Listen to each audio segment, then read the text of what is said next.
Salam pemirsa CBN semua, kembali lagi bertemu dalam pembahasan buku Bugar Selamanya. Buku ini dituliskan kepada kita untuk kita bisa melihat bagaimana kisah Tuhan di dalam kehidupan kita sehari-hari, di dalam kehidupan kita berjalan bersama dengan Tuhan. Dikatakan di sini bahwa kita harus memiliki perubahan pola hidup yang menambah akan umur kita untuk setiap hari bertambah, dan juga kekuatan mental, spiritual, dan juga fisik kita akan terus kita miliki pada saat kita ingin untuk menjalani sesuai dengan apa yang sudah Tuhan anjurkan. Dan juga di sini dikatakan bahwa kita akan diberikan motivasi, inspirasi, dan dorongan untuk kita tetap berjalan maju di dalam kehendaknya Tuhan. Kita juga akan mengenal kisah kemenangan kita pada saat kita lebih tertarik untuk dekat hanya kepada pencipta kita. Jadi bacaan kita kali ini juga adalah belajar tentang pujian dan prioritas. Ayat intinya terambil dalam 42 ayat 12. Mengapa engkau tertekan, hai jiwaku, dan mengapa engkau gelisah di dalam diriku? Berharaplah kepada Tuhan, sebab aku bersyukur lagi kepadanya, penolongku dan Allahku.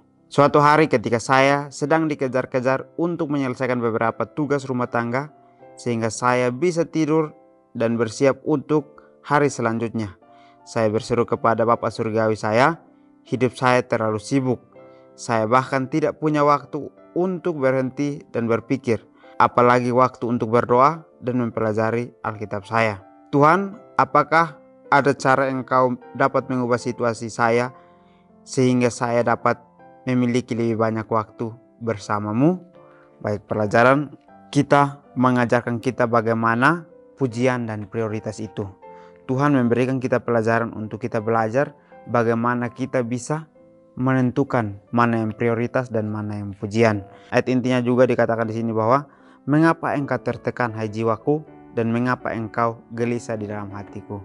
Pada saat kita sedang mengalami kesibukan, mungkin kita merasa tertekan. Dan pada saat kita tertekan, kita juga akan memiliki kegelisahan dalam hati kita masing-masing.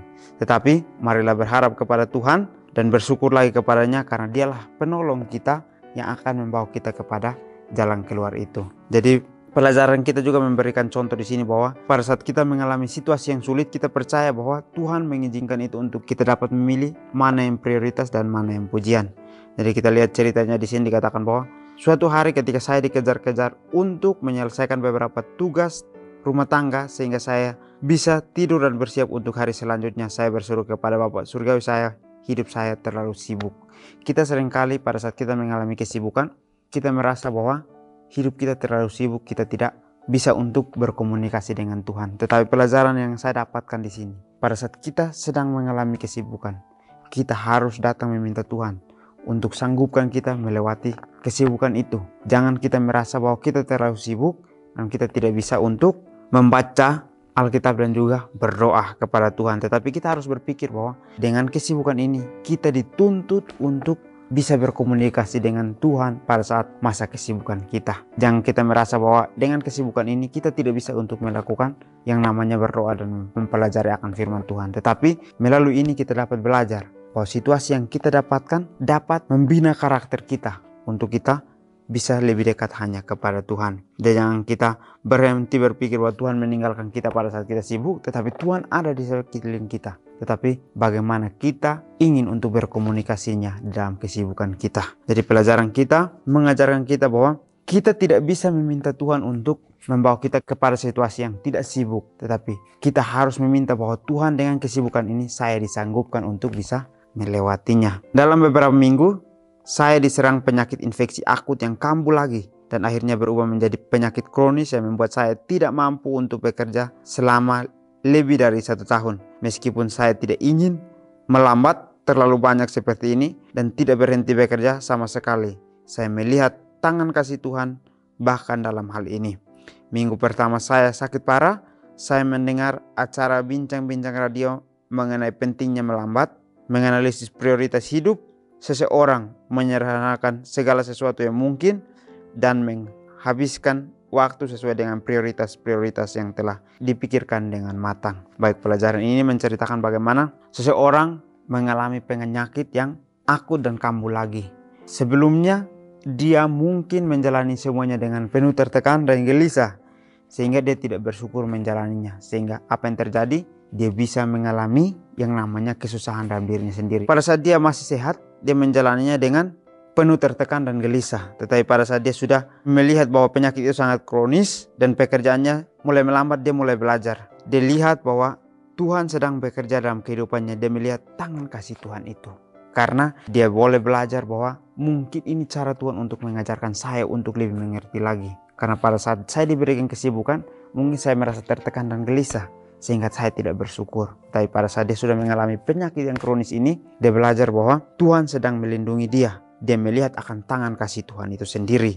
Dan pada saat minggu pertama dia mengalami sakit yang parah, dia mendengarkan acara bincang-bincang di radio tentang mengenai pentingnya melambat, menganalisis prioritas hidup seseorang dan menyederhanakan segala sesuatu yang mungkin, menghabiskan sesuai dengan prioritas-prioritas yang matang. Dia pada saat dia mendengarkan itu, dia mengerti bahwa kehidupan dia mungkin selama ini jauh berbeda dengan apa yang sudah dibicarakan ini. Sehingga dia kembali lagi belajar untuk bisa memprioritaskan apa yang sudah dipikirkan secara matang. Dia boleh melambat untuk sesuatu hal yang mungkin sebagai pujian, tetapi dia jadikan prioritas itu yang matang itu boleh menjadi yang terutama. Sehingga pada saat dia menjalaninya itu, dia melihat bahwa dia masih bisa diberikan aktivitas oleh Tuhan sendiri. Dia diizinkan untuk bisa menjalani semua kehidupannya dengan penuh semangat. Kalau kita lihat 1 tahun, dia hanya bisa bekerja, tetapi tidak bisa dengan cepat. Dia hanya bisa dengan lambat,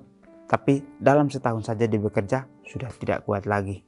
Tetapi apa yang diberikan oleh Tuhan ini sangat luar biasa. Dia menguatkannya untuk bisa semangat bekerja sampai seterusnya. Anda akan berpikir bahwa karena saya tidak bekerja dan tidak dapat melakukan apa yang saya bisa lakukan, maka saya punya banyak waktu.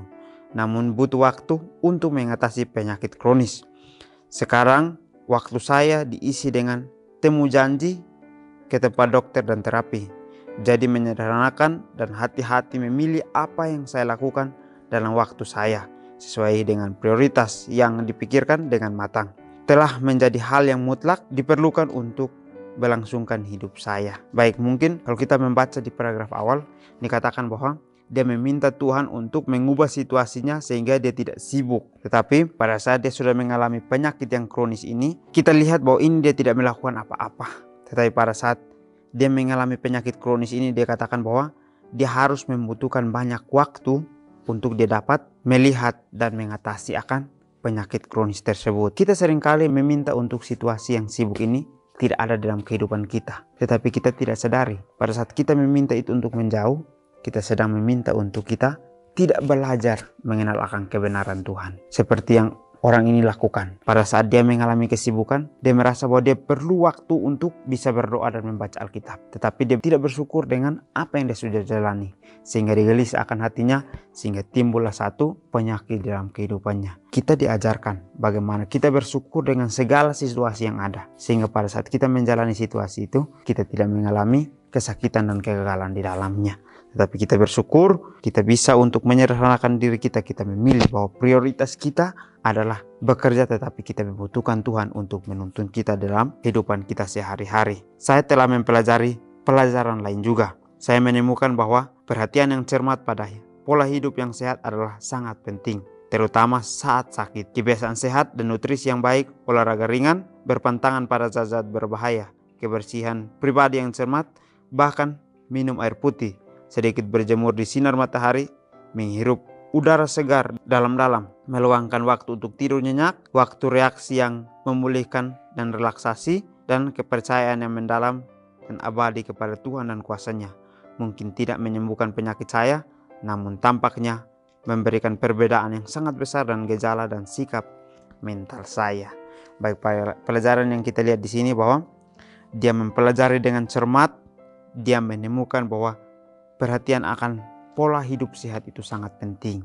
Bagaimana buku ini mengajarkan kepada kita bahwa kita harus memiliki perubahan pola hidup sehingga menambahkan umur-umur kita. Begitupun dengan pelajaran ini dikatakan bahwa dia pada saat dia pelajari dengan cermat akan pola hidup sehat, maka dia merasa itu sangat penting untuk kehidupannya. Jadi pada saat sakit pun dia merasa sehat itu sudah penting. Apalagi pada saat tidak sakit, kita diajarkan bahwa kita harus menjaga kesehatan. Kita harus menganggap kesehatan ini sangat penting sehingga kita harus jaga dengan ketat akan kehidupan kita masing-masing. Jadi kita belajar di sini bagaimana kita harus bisa percaya bahwa kuasa Tuhan itu ada dalam kehidupan kita masing-masing pada saat kita memprioritaskan Dia dalam kehidupan kita pada saat kita mengalami kesibukan. Tuhan mengajarkan kepada kita dalam situasi yang sesulit apapun, kita harus bisa untuk dekat kepadanya. Sehingga Dialah yang akan membawa kita kepada satu kemenangan. Karena Dialah penolong kita yang akan memberikan solusinya. Kita lihat juga di sini dikatakan bahwa pada saat dia sudah mengalami penyakit ini, dia dapat belajar untuk melihat perbedaan yang sangat besar dalam gejala dan sifat mentalnya. Jadi pada saat dia mungkin belum sakit, dia merasa bahwa kehidupannya aman-aman saja. Tetapi pada saat dia sudah sakit, dia boleh melihat sesuatu yang berbeda. Sehingga dia dapat belajar bahwa bergantung kepada Tuhan dengan melakukan sesuatu yang sudah Tuhan ajarkan sangat penting untuk kehidupannya. Jadi dia merubahkan mentalnya untuk setiap hari lebih percaya hanya kepada Tuhan. Saya telah belajar setiap hari, entah itu hari yang relatif, baik atau tidak, untuk menyebutkan setidaknya 5 berkat dari Bapa Surgawi saya yang pengasih, kesetiaannya yang besar, belas kasihan dan kebaikannya. Doa saya sekarang adalah agar pelajaran yang saya dapatkan melalui penyakit ini bisa tetap saya ingat meskipun Tuhan memberkati saya dengan kesembuhan total. Bapa terkasih, bantulah saya untuk bersedia mempelajari pelajaran yang Engkau ingin saya pelajari. Baik, pelajaran di akhir kita mengajarkan kita bahwa orang ini belajar setiap hari, entah itu relatif baik atau tidak, dia dapat bisa untuk melihat bahwa berkat Tuhan itu selalu ada dalam kehidupannya sehari-hari. Sehingga dia boleh merasakan akan kesetiaan Tuhan yang besar, belas kasihan kepada kehidupannya, dan kebaikan datang kepada kehidupannya. Sehingga dia dapat berdoa bahwa pelajaran ini dapat untuk memberikan saya pelajaran bahwa saya bisa ingat Tuhan memberkati saya di dalam kesembuhan total saya. Dia pada saat dia sudah mengalami pelajaran ini, dia dapat ingin untuk merubahkan dirinya.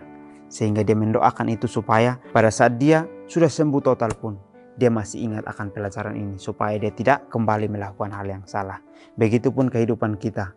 Pada saat kita sudah mengalami situasi yang salah dan kita ingin untuk berubah, kita jadikan itu sebagai pelajaran untuk kita terus mengingatnya sebagai pengalaman. Tetapi kita tidak boleh kembali kepada pengalaman yang sama. Jadi marilah kita berdoa supaya setiap apapun yang sudah Tuhan kasih dalam kehidupan kita, itu boleh menjadi pelajaran untuk kita setiap hari, untuk dapat kita berubah, untuk lebih dekat hanya kepada Tuhan. Jadi mungkin inilah pelajaran yang dapat kita belajar, bagaimana kita belajar tentang pujian dan prioritas itu. Marilah kita prioritaskan kebenaran itu dalam kehidupan kita, dalam hal sesibuk apapun, supaya kita tidak gelisah, tetapi kita berserah hanya kepada Tuhan. Mungkin ini saja pelajaran yang dapat saya bahas. Kiranya kita bertemu lagi di pertemuan selanjutnya. Kiranya Tuhan Yesus memberkati kita semua.